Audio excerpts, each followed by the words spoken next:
আসসালামু আলাইকুম, সবাইকে শুভেচ্ছা জানাচ্ছি। মাসুম মাহবুব দেখছেন ওপেন দ্য ইউটিউব চ্যানেল এবং মাসুম মাহবুব ফেসবুক পেজ। আপনারা শুনতে এবং দেখতে পাচ্ছেন ক্লিয়ার? আমাকে একটু কমেন্ট করে জানাবেন, কোনো প্রবলেম থাকলে সেটাও জানাবেন। দর্শক, আহ, এখন আমাকে প্রশ্ন করবেন, ভাই আপনি কি দেখালেন? আমি দেখালাম আমার গায়ে আর্জেন্টিনার একটা জার্সি পরা আছে, গিফট করেছে আপনার ভাবি, মানে আপনাদের ভাবি। আপনারা আমাকে ব্রাজিল একটা গিফট করতে পারেন, জার্মানি একটা গিফট করতে পারেন, যে দেশেটা গিফট করেন, আমি পরে পরে আপনাদের ভিডিও করব। ওকে, তো আপনার ভাবি আমাকে গিফট করেছে, সেই জন্য আর কি আজকে পড়েছি, তার প্রতি ভালোবাসা থেকে, তাই তো? আসেন দর্শক, আজকে আমার হাতে বেশ কিছু ব্রেকিং খবর আছে, একেবারে তরতাজা ব্রেকিং খবর। কিছু ফুটেজ দেখাবো, আপনারা আমাকে বলেন মাসুম ভাই ফুটেজ দেখান না কা? আল্লাহর নাম নিয়ে আজকে কিছু ফুটেজ দেখাবো। তো ফুটেজ দেখাবো মানে কি, সেই অর্থে গত 24 ঘন্টার মধ্যে ইরান আমেরিকার কোথায় কোথায় অ্যাটাক করেছে সেই ফুটেজ এবং পূর্বের কিছু ফুটেজ, ইরানের ফাইল ফুটেজ, সবগুলোকে কম্পাইল করে আছে কিছু দেখাতে চাচ্ছি আপনাদের। আমি দেখতে পাচ্ছি আপনারা যে যেখান থেকে কমেন্ট করছেন, সব আমি দেখতে পাচ্ছি। ওকে, সাউন্ড ওকে, যে যেখান থেকে আছেন, কুষ্টিয়া, শাহরিয়ার। ওকে, কুষ্টিয়ার নামটা বলছি, কুষ্টিয়া আমার প্রিয় শহর, এই শহরে আমি বড় হয়েছি। এরদোয়ান রাঙামাটি থেকে, বাবা আমাদের এরদোয়ান রাঙামাটি চলে আসছে। দর্শক, আজকের গুরুত্বপূর্ণ কয়েকটা খবর, একটা হলো আজ রাতে আমেরিকা ইরানের ভয়াবহ অ্যাটাক করার ঘোষণা দিয়েছে। পাশাপাশি খার্ক দ্বীপ, যেখানে ইরানের 80% তেল যেখান থেকে রপ্তানি হয়, সেই জায়গাটা দখলের ঘোষণা দিয়েছে। এই খার্ক দ্বীপ দখল মানে হলো অজস্র মানুষের প্রাণহানি হবে। ইরানের শুধু নয়, আমেরিকাকে ছাতু বানাবে, ভয়াবহ কিছু ঘটবে। তো খার্ক দ্বীপে আজকে তারা অ্যাটাক করবে, কমান্ডো বাহিনী নামাচ্ছে না, বাট অ্যাটাক করবে আকাশ থেকে এসে। দ্বিতীয় গুরুত্বপূর্ণ খবর, ভারতের জাহাজে আমেরিকা হামলা করে কয়েকজনকে ওপারে পাঠিয়ে দিয়েছে।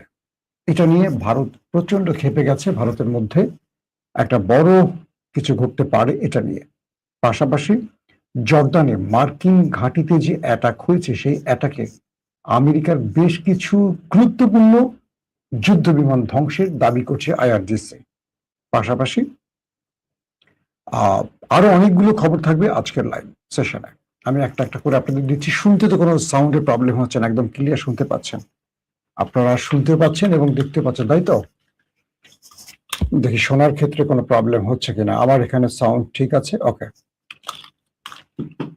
লাইভ সেশনে অনেক সময় সাউন্ড বিভিন্ন কারণে ডিস্টার্ব হয়, রেকর্ডে এটা হয় না। আমি সবসময় লাইভ করি তো বেশিরভাগ, সেই ক্ষেত্রে দেখা যাচ্ছে সাউন্ড আমি অনেক সময় শুনতে পাই না। আসেন, আমি কোন জায়গা থেকে শুরু করতে চাই। আমেরিকা যে অ্যাটাক গুলো করেছে, আসেন কিছু ফুটেজ দেখাতে দেখাতেই আপনাদেরকে আমরা ঘটনাগুলো বলতে থাকি, ভালো হয় সেটা, তাই না? দেখতে থাকেন।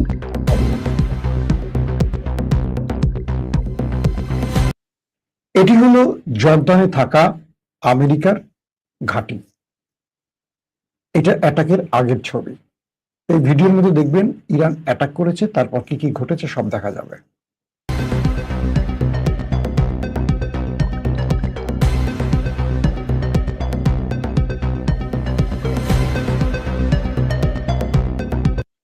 দেখছেন ইরানের মিসাইল আক্রমণ করছে।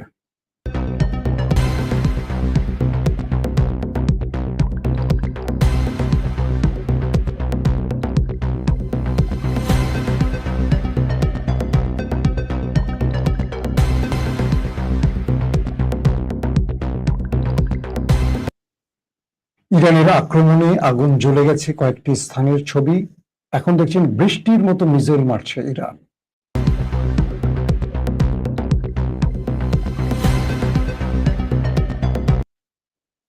আরো দেখাবো, একসঙ্গে সব দেখালে তো মজা শেষ হয়ে যাবে আপনাদের। তো আমেরিকা যে দাবিটি করেছিল, তারা ইরানের অ্যাটাক ইন্টারসেপ্ট করেছে। আমি আপনাদের বলেছিলাম যে সময় পেরিয়ে গেলে কিছু আপডেট আসবে, প্রমাণ আসবে, তথ্য আসবে। আইআরজিসি দাবি করছে জর্দানে থাকা আমেরিকার ঘাঁটিতে যে হ্যাঙ্গারে F-16, F-15, F-35 যুদ্ধ বিমান ছিল, সেখানে বড় আকারে ইরানের মিসাইল হিট করায় বেশ কয়েকটি যুদ্ধ বিমান ধ্বংস হয়ে গেছে, পুরোপুরি আগুন লেগে গেছে সেই হ্যাঙ্গারে, এবং আমেরিকার ব্যাপক ক্ষতি হয়েছে। কে বলছে? ইরানের IRGC।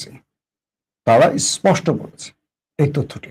তার মানে ইরান কালকে যে রাতে আজ সকালে যে প্রতিশোধ দিয়েছে, সেই প্রতিশোধে আমেরিকার অনেক ক্ষতি হয়েছে। IRGC পাশাপাশি এটিও দাবি করেছে বাহরাইনে তাদের পঞ্চম নৌবহর ঘাঁটিতে যে অ্যাটাক হয়েছে, সেখানেও তারা ব্যাপক ক্ষয়ক্ষতির শিকার হয়েছে আমেরিকা। এবং কুয়েতের অবস্থা একই। আসেন আমরা আরো কিছু ফুটেজ দেখি।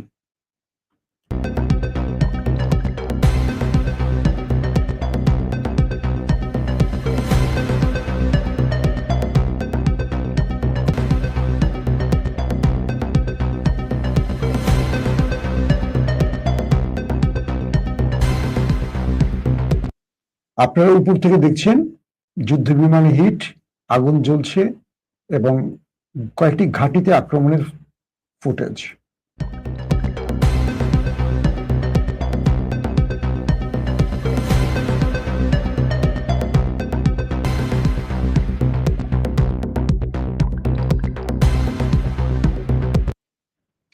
প্রিয় দর্শক, দেখাবো ফুটেজ, আরো দেখাবো। এই ফুটেজ দেখানোর পর যদি কিছু হয়, সব দোষ আপনাদের, ঠিক আছে? আমেরিকা বলছে যদি ইরান আমেরিকার শর্ত না মানে, যুদ্ধবিরতির আলোচনায় যে শর্তগুলো আমেরিকা তুলেছে সেগুলো না মানে, তাহলে প্রতি রাতে ইরানে আক্রমণ করবে। কিন্তু আমেরিকা বলেনি প্রতি রাতে আক্রমণের ফলে ইরান তাদের পেছন দিয়ে যে কি ঢুকাচ্ছে সেটা তারা আর স্বীকার করছে না। তারা শুধু বলছে ইরানকে এই করেছি সেই করেছে, কিন্তু ইরান তাদের কি করেছে এটা আবার ইরান প্রমাণ করছে। দুপক্ষ তাদের নিজেদের শক্তিমত্তা শ্রেষ্ঠত্ব দেখাচ্ছে। ট্রাম্প বলছে যে প্রতি রাতে এখন থেকে ইরানে হামলা হবে যদি ইরান আমাদের সাথে আমাদের শর্ত না মানে, আমরা যে শর্তগুলো ইরানকে দিয়েছি সেগুলো না মানে। গেল এটা। পাশাপাশি মধ্যপ্রাচ্যে মার্কিন যে এদিকে আমেরিকা আবার ঘোষণা দিয়েছে আজ তারা খার্ক দ্বীপে বড় অ্যাটাক করবে এবং খার্ক দ্বীপ দখলও করতে পারে। উদ্দেশ্যটা কি আসলে? ভেনেজুয়েলার কথা মনে আছে আপনাদের? মাদুরোর কথা মনে আছে? একটা দেশের প্রেসিডেন্টকে বা রাষ্ট্রপ্রধানকে তুলে নিয়ে গেছে, কিডন্যাপ করে নিয়ে গেছে আরেকটি দেশ এসে, মাত্র 2টো হেলিকপ্টার নিয়ে এসে। তারপর সেই দেশের পুরো তেল তারা এখন লুট করছে। এটা যুদ্ধ না, গণতন্ত্র না, ডেমোক্রেসি না, এটা হচ্ছে লুটপাট। তো এই লুটপাট তারা শক্তি মতো দিয়ে করে, আর কিন্তু মুখে সুন্দর সুন্দর কথাগুলো সামনে আনে। খুব ইন্টারেস্টিং একটা তথ্য। এরদোয়ান যখন ইসরায়েলকে বলছে যে তোমাদের গ্রেটার ইসরায়েলের খায়েশ পূরণ করে দিব, ওয়েট করো, মানে নেতানিয়াহুকে আচ্ছা রকম ধোলাই দিল কি এরদোয়ান। নেতানিয়াহু এবং তার মন্ত্রীরা কি বলছে? এরদোয়ান একজন ইহুদি বিদ্বেষী ব্যক্তি, তার হাতে অনেক রক্ত লেগে আছে, কিন্তু ইহুদিরা হলো পৃথিবীর শ্রেষ্ঠ জাতি, ইহুদি সেনারা সবচেয়ে মানবিক।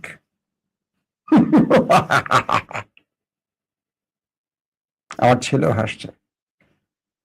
ইহুদি সেনারা IDF পৃথিবীর সবচেয়ে মানবিক। ফিলিস্তিনে কি হলো? যুগের পর যুগ কি হচ্ছে? যাক, ওই আমাদের পিনাকিদার বলতে হবে, তার ঘোড়ার হাসিটা আমাকে একটু লাগবে। পিনাকিদার রাতে ফোন দিয়ে বলো যে আপনার ঘোড়ার হাসিটা আপনার এডিটরকে আমাকে একটু পাঠাইতে বলেন, তাহলে নেক্সট ভিডিওতে ঘোড়ার হাসিটা দেখাবো। পিনাকিদার ভিডিওতে একটা ঘোড়ার হাসে দেখবেন, খুব ইন্টারেস্টিং লাগে। আমি দাদাকে একদিন ফোন দিয়ে বললাম, দাদা আপনার ঘোড়ার হাসিটা আর আপনার হাসিটার মধ্যে একটা মিল আছে। দাদা খেপে গেছে আমার উপর, হাসছে আর কি কয়। যাক, সেটা আরেক ব্যাপার। আসেন ইন্টারেস্টিং আরেকটা জিনিস বলি। তো ইরান বলছে যদি তুমি আমার খার্ক দ্বীপে অ্যাটাক করো, মধ্যপ্রাচ্যে আমেরিকার যতগুলো মার্কিন স্বার্থ সংশ্লিষ্ট কার্যালয়, বাণিজ্যিক ভবন, অফিস আছে, একটাও থাকবে না। কি কি আছে? অ্যাপেলের অফিস আছে, অ্যামাজনের অফিস আছে, এরকম মার্কিন বড় বড় প্রতিষ্ঠান আছে। আছে সবচেয়ে বড় একদম ধনকুবের আছে না, ইলন মাস্ক, স্টারলিংক, তার অনেকগুলো এক্সপ্রেস আর কি কি জানি আছে মধ্যপ্রাচ্য অফিস, সবগুলোই টার্গেটে থাকবে। একেবারে তালিকা ইরান বলে দিয়েছি, একটা না, একটা লম্বা ডাঁটা দিয়ে দিয়েছি ইরান। বলছে যে মধ্যপ্রাচ্যে আমেরিকার যা যা আছে, মার্কিন মানে মার্কিন ব্যবসায়ীদের, যেগুলো আমেরিকার অর্থনীতির মূল কাঠামোকে বাঁচিয়ে রাখে, একটা থাকবে না। সবগুলোকে আমাদের মিসাইল লক করে ছেড়ে দিয়েছি, এখন শুধু সুইচ টিপ ও মিসাইল দৌড় মারবে। তুমি আমার খারাপ দ্বীপে মারবো, মধ্যপ্রাচ্যে তোমার কিছু থাকবে না। এই মধ্যপ্রাচ্য থেকে তো তেল নেয়ারও যে ডিপো বা যা যা আছে, তেল উৎপাদন আরামকো যা যা আছে, একটা থাকবে না। আরামকো তো সৌদি আরবে, এটাও ছাড়বে না, মানে আমেরিকার কোনো স্বার্থ ছাড়বে না। এই পরিস্থিতিতে জর্দানে মার্কিন যে বিমানগুলো ধ্বংস হয়েছে, এটা নিয়ে নানান রকম প্রতিবেদন আসছে, কিন্তু ইরান এবার জর্দানের মাইটটা বেশি দিচ্ছে কেন? জর্দান হারামিগিরিটা বেশি করছে। দ্বিতীয় আব্দুল্লাহ, এটা কি মুসলিম না, এটা ব্রিটিশ, আল্লাহ ভালো জানে। তো এই বদমাসটা বেশি ফাজলামি শুরু করছে, 3টা দেশকে কিন্তু ধোলাই দিচ্ছে। আজকে সকালে বলেছি 18টা ঘাঁটিতে ইরান অ্যাটাক করেছে ভোরবেলা থেকে এই পর্যন্ত। তো এরই মধ্যে হরমুজ প্রণালীতে ইরানের সাথে আমেরিকার ডিস্ট্রয়ার ব্যাপক গোলাগুলি হচ্ছে। ইরানকে তারা করতে আসে আমেরিকা, ইরান আবার তাড়িয়ে তাদেরকে ওই জায়গা থেকে গালফ অফ ওমানে পাঠিয়ে দেয়। সেখানে দুই পক্ষের মধ্যে ব্যাপক গোলাগুলি চলছে, মিসাইল মারা, রকেট মারা, গোলাগুলি ঠেটা চলতেছে। ইরান ঘোষণা দিয়েছে হরমুজ সবার জন্য নিষিদ্ধ, অনুমতি ছাড়া কেউ হরমুজে প্রবেশ করবে না, পৃথিবীর কোনো জাহাজ। এরই মধ্যে 2টো জাহাজ ঢুকছে আমেরিকার অনুমতি নিয়ে হরমুজে ঢুকছে। ইরান হিট করছে, আক্রান্ত হয়ে উঠে পড়ে পালাইছে। আমেরিকা আসছে ইরানের উপর অ্যাটাক করতে। আমেরিকা আর ইরান মুখোমুখি সংঘর্ষ দীর্ঘ সময়, গোলাগুলি সাগরে চলছে, থেমে এগুলো চলছে। হঠাৎ করে খবর এলো আমেরিকা ইরানের ভারতের একটি জাহাজে আক্রমণ করেছে। অর্থাৎ তেল নিয়ে যাচ্ছিল ভারতীয় একটি জাহাজ, সে জাহাজে একটি মাধ্যম বলছে 21 জন, একটি মাধ্যম বলছে 31 জন ক্রু ছিল। এদের অধিকাংশকে ছেড়ে দিয়েছে এবং কয়েকজনকে মেরে ফেলছে আমেরিকা। খেপে গেছে ভারত, পুরো ভারত এখন উত্তপ্ত হয়ে উঠছে, নরেন্দ্র মোদীর উপর চাপ বাড়ছে এটার জবাব দেওয়ার জন্য। বলছে ভারতীয় নেভি যেন হরমুজে কি বলে গালফ অফ ওমানে থাকা আমেরিকার প্রতিশোধ নেয়। মানে আমেরিকা তো সেখানে অবস্থান করছে একটা নেভাল ব্লকেট তৈরি করার জন্য। খুব ইন্টারেস্টিং একজন ব্যক্তির আমি একটা টুইট দেখলাম আজকে, এটা কয়েকটা পাকিস্তানের গণমাধ্যমে আসছে। এক ব্যক্তি, তিনি চরম মুসলিম বিদ্বেষী, তিনি ইসরায়েলকে বলতেন, ইসরায়েল তুমি পুরো ফিলিস্তিনকে ছাপা করে দাও, দিয়ে পবিত্র করো এই নগরীকে, মানে সকল মুসলমানকে মেরে পবিত্র করো। কে বলছে? একজন ভারতীয় ব্যক্তি।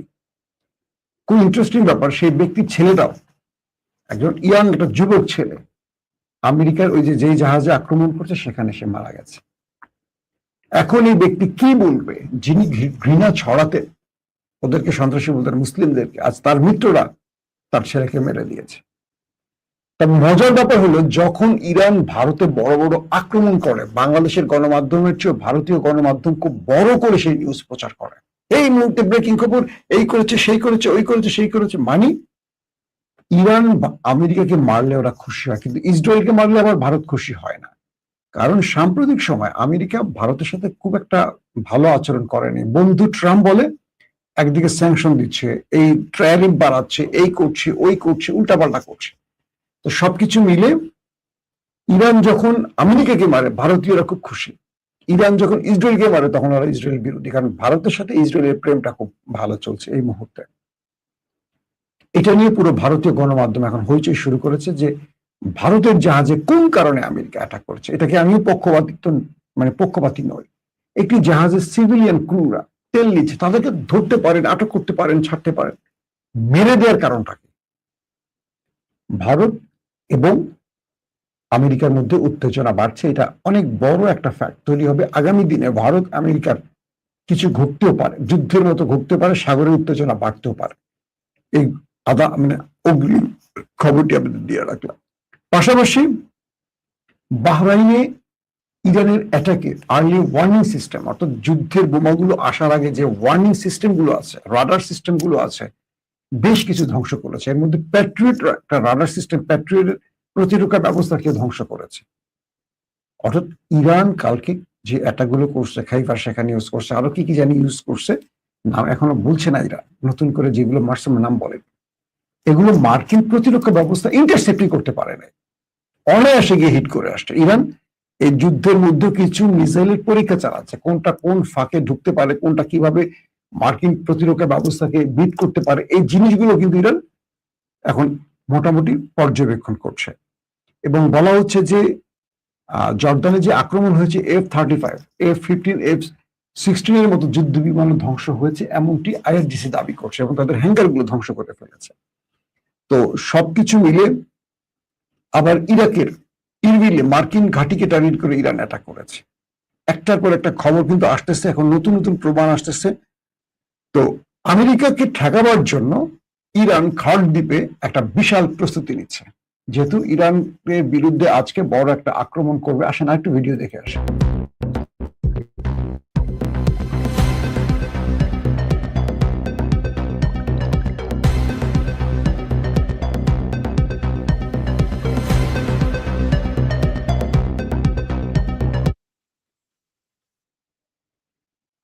দর্শক, আমরা দেখলাম ভিডিওটি, এখন আসি। তো ইরানিরা শপথ করেছে খার্ড দ্বীপ রক্ষায় তারা যা করার করবে। আপনাদের মনে আছে যে ইরানের প্রায় 1 কোটির উপর মানুষ স্বেচ্ছাসেবী এই যুদ্ধের জন্য নাম লিখিয়েছিল। এটা 1 কোটি না, এটাকে 1 কোটির উপরে, অনেক উপরে চলে গেছে, কয়েক কোটিতে চলে গেছে। তো আমেরিকা যখন বলছে তারা খার্ড দ্বীপ দখল করবে এবং ইরানে আজ রাতে বড় ম্যাসিভ অ্যাটাক করবে, তখন ইরানিদের মধ্যে একটা বিশাল, বলতে পারেন কয়েক লক্ষ মানুষ খার্ড দ্বীপ রক্ষায় দাঁড়িয়ে গেছে। এবং ইরান খার্ড দ্বীপ রক্ষায়, যেখান থেকে 80% তেল পৃথিবীর বিভিন্ন দেশে রপ্তানি করে ইরান, তার একটা বাণিজ্যিক বা তেল রপ্তানির প্রধান জায়গা খার্ড দ্বীপ, এটাকে রক্ষা ইরান সর্বোচ্চটা করবে। এবং ইরান বলছে আমার খার্ড দ্বীপে অ্যাটাক হলে আমেরিকা কল্পনা করতে পারবে না তাকে আমি কতটা প্রাইস পে করতে বাধ্য করব। এবং খার্ড দ্বীপে অ্যাটাক যদি সৌদি, কাতার, কুয়েত আমেরিকাকে না ঠেকায়, খার্ড দ্বীপে আক্রমণ হওয়ার সঙ্গে সঙ্গে আরবের কোনো কিছুকে আর ঠিক জায়গায় রাখবে না ইরান। এই ঘোষণা ইরান দিয়ে বসছে। এখন খার্ড দ্বীপ রক্ষার জন্য ইরানিরা সর্বোচ্চ শক্তি, সর্বোচ্চ ত্যাগের জন্য প্রস্তুতি নিয়েছে। আজ রাতে বড় কিছু ঘটতে পারে এই অঞ্চলে, অনেক বড় কিছু ঘটবে এবং ইরান আমেরিকাকে ছাড় দেবে না। ইরান বলছে এই জাতি আমেরিকার শর্ত মানতে নারাজ, এই জাতি যুদ্ধের জন্য প্রস্তুত, এই জাতি শাহাদাতের মৃত্যুকে শ্রেষ্ঠ মৃত্যু মনে করে। ইরান বলছে, ইরানের প্রেসিডেন্ট বলছে। এবং আইআরজিসি, ইরানের সর্বোচ্চ নেতার পক্ষ থেকে তার বাহিনীকে সর্বোচ্চ সতর্ক থাকতে বলছে। এবং স্পষ্ট মুস্তফা খামেনির পক্ষ থেকে বার্তা হলো আমেরিকা ইরানের যে স্বার্থে আঘাত করবে, ইরান ঠিক আমেরিকার সেই স্বার্থে যেন আঘাত করতে এতটুকু দ্বিধা না করে। এবং ইরান এটিও বলে দিয়েছে যদি খার্গ আক্রান্ত হয় তাহলে ইরান আর আমেরিকার সাথে কোনো আলোচনায় বসবে না, ফুল ফ্রেমে যুদ্ধে জড়িয়ে পড়বে। ইরানের এই ঘোষণা আমেরিকার মোটামুটি কাঁপাকাপি ছুটে গেছে। পাশাপাশি ডোনাল্ড ট্রাম্প ভেতরে ভেতরে এখনো আলোচনার জন্য নানান মধ্যস্থতাকারীকে দিয়ে ইরানকে মেসেজ দিচ্ছে, বলছে ভেতরে বাইরে অনেক কিছুই, কিন্তু ইরান যে প্রতি উত্তর দিচ্ছে আজকের দিনে আমেরিকার যে ক্ষতির ফিরিস্তি, লম্বা ফিরিস্তি। তবে ইরানের ভেতরে পানির যে ট্যাঙ্কে বা পানির যে লাইনে আঘাত করা হয়েছে, এতে করে সেই অঞ্চলে প্রায় 20,000 মানুষ পানির সংকটে পড়ে গেছে। জাতিসংঘ স্বাস্থ্য অধিদপ্তর এটা নিয়ে আমেরিকার সমালোচনা করেছে, নিন্দা জানিয়েছে, বলছে মানুষের জরুরি খাদ্য, ত্রাণ, পানি এগুলো মানুষের মৌলিক অধিকার, এই বিষয়গুলো যুদ্ধনীতির বাইরে। কিন্তু আমেরিকা তো আমেরিকা, তার জন্য কোনো যুদ্ধনীতির প্রয়োজন নেই, সে যা করবে সেটাই নীতি। পৃথিবীতে যা শক্তি তার নীতি চলবে, এটি যেন একটা বাস্তবতা। ধরেন বাংলাদেশের কথা বলি, বাংলাদেশে ইসলামী ব্যাংক দখল করেছিল কে? ডিজিএফআই দিয়ে এস আলম। এটা কি বিএনপি জানে না? এটা কি বেগম জিয়া তার বক্তব্যে বলেনি? তারেক রহমান লন্ডনে বসে বক্তব্য দিয়েছিলেন না এগুলো নিয়ে? এখন দেখেন আমাদের স্বরাষ্ট্রমন্ত্রী কি বলছে, তারেক রহমানের পাশে বসে বলছেন। আমার কেন যেন একটা কথা খুব মন দিয়ে বলতে ইচ্ছা করে, আমার অনেক বিএনপির বন্ধুরা আমার নিউজ দেখেন, একদম খুব গুরুত্বপূর্ণ পদের ব্যক্তিদেরকে বলছে, তারেক রহমান এটা অসম্ভব আকাশ সম জনপ্রিয়তা নিয়ে বাংলাদেশে এসেছেন। জিয়াউর রহমানের সন্তান, আমাদের ভালোবাসার যুবরাজ তারেক রহমান এই 100 দিনে তার জনপ্রিয়তা অনেক হারিয়ে ফেলেছেন এই সালাউদ্দিন মার্কা লোকদের জন্য। শেখ হাসিনা প্রথম 5 বছরে বেশি পাগলামি করেনি। শেখ হাসিনার কিছু কাছাকাছি চামচা ছিল, মন্ত্রী ছিল, কিছু সুশীল ছিল, বুদ্ধিজীবী ছিল, শেখ হাসিনার প্রত্যেকটা অন্যায়কে সাপোর্ট দিত। একসময় শেখ হাসিনাকে তারা ডাইনি, ফ্যাসিস্ট, স্বৈরাচার বানিয়ে ফেলছেন এই লোকগুলি। তারা কখনো শেখ হাসিনাকে বলতো না নেত্রী এটা করা ঠিক হবে না, নেত্রী এটা করলে হয়তো 10 বছর টিকে থাকবো, তারপর দেশ ছাড়তে হতে পারে। নেত্রী এটা করবেন না, জনগণ খেপে উঠবে, একটা বিদ্রোহ হতে পারে, বলেনি। আজকে বিএনপির অবস্থাটা দেখেন ভালো করে। পুরো দেশের 100 দিনে আওয়ামী লীগ আর বিএনপির মধ্যে আমি কোনো পার্থক্য খুঁজে পাই না। শুধু দল বিএনপি আছে, আর আগে আওয়ামী লীগ ছিল, পালিয়ে গেছে। একটা জায়গায় বলেন, বাজারে দ্রব্যমূল্যের দাম কমেছে, তেলের দাম বাড়তেছে তো বাড়তেছে, গ্যাসের দাম বাড়তেছে তো বাড়তেছে, কোনটা দাম কমেছে এই পর্যন্ত 100 দিনে? বলবেন 100 দিনে কি সম্ভব, আরো 5 বছর থেকে শুধু বাড়বে, যদি কমে আমাকে বললেন। বিএনপি যে আশা নিয়ে রাষ্ট্র পরিচালনায় আসছে সেই পথে হাঁটছে না, শত্রুতা বাড়াচ্ছে। ইসলামী ব্যাংকের দায়িত্বটা কাদের ছিল? কারাই ব্যাংকটাকে এত স্বনির্ভর করেছে, বাংলাদেশের অর্থনীতি এত বড় মানে একটা শক্ত ভিত্তি তৈরি করেছিল ইসলামী ব্যাংক, যারা তাদের কাছ থেকে কেড়ে নিয়ে সালামকে দিয়েছে, এই সালাম টাকা নিয়ে গেছে। তো এই সালামের যিনি নিবেদিত মন্ত্রী, তিনি তো এই সালামের টাকায় চলেন বলে গণমাধ্যমে অনেক তাকে নিয়ে কথা আছে। তিনি সেটা নিজে প্রমাণ করে দিলেন না যে আমি আসলে এই সালামের চামচা বা এই সালামের চৌকিদার? তার লোককে বসানো দরকার নেই। বিএনপি থেকে একজন যোগ্য লোক নিয়ে এরকম লোককে গভর্নর করতে হবে, এরকম লোককে ইসলামী ব্যাংকের চেয়ারম্যান করতে হবে? বিএনপিতে যথেষ্ট যোগ্য যোগ্য লোক আছে, কেন আওয়ামী লীগের লোক নিতে হবে? এই প্রশ্নটা কেন জন্য বিএনপি লোকেরা বোঝে না? বিএনপির মধ্যে কি ভালো অর্থনীতিবিদ নেই? আওয়ামী লীগের লোকগুলোকে এখানে বসাচ্ছে কোন স্বার্থে? বিএনপি, যে বিএনপি জামাত ছিল 20 বছরের বন্ধু, সেই জামাতকে সাইজ করার জন্য আওয়ামী লীগের লোকগুলো বিএনপি বসাচ্ছে। কালকে যদি আওয়ামী লীগ কোনো কারণে দেশে আসে, এই বিএনপি জামাতের কাছে যেতে হবে না, বা এই জামাত বিএনপির কাছে যেতে হবে না। রাজনীতিটা এত নোংরা কেন? খুব অবাক লাগে আমার কাছে, খুব অবাক লাগে। একটা ব্যাংকে শেষ করে ফেলছেন, লাভ হচ্ছে 3 কোটি গ্রাহক বলা হচ্ছে, বা কেউ বলছে 1.5 কোটি, কেউ বলছে 3 কোটি গ্রাহক। এরা যদি মাঠে নামে, এই দুর্বল সরকার টিকে থাকবে? যে প্রশাসনের প্রত্যেকটি জায়গায় আওয়ামী লীগের লোক বসে আছে। এই সরকার হাসিনার 15.5 বছর লেগেছে একটা ফ্যাসিস্ট হওয়ার জন্য, মাত্র 100 দিনের সরকার। কত রকম খেলা নেপথ্যে চলছে। খুব আফসোসের সাথে বলছি, বিএনপি সঠিক পথে হাঁটছে না। এবং বিএনপি এই কথাগুলো আমাদের এখন বলছি না, এখন আমাদের গুপ্ত বলা শুরু করবে। ঠিক শেখ হাসিনার প্রথমে আমরা এই কথাগুলো বলতাম, সেই শেখ হাসিনা দেশ ছেড়েছেন, দেশ ছেড়ে পালিয়েছেন, আওয়ামী লীগ এখন নাই বাংলাদেশে, মনে করেন নিখোঁজ সংবাদ। আগে যদি কথাগুলো শুনতেন, শেখ হাসিনা হয়তো 5 বছর থাকতেন, আবার বিএনপি আসতো, একটা জায়গা থাকতো, হাসিনার রাজনীতির জায়গা থাকতো। হাসিনা দেশে রাজনীতি করবেন কিভাবে?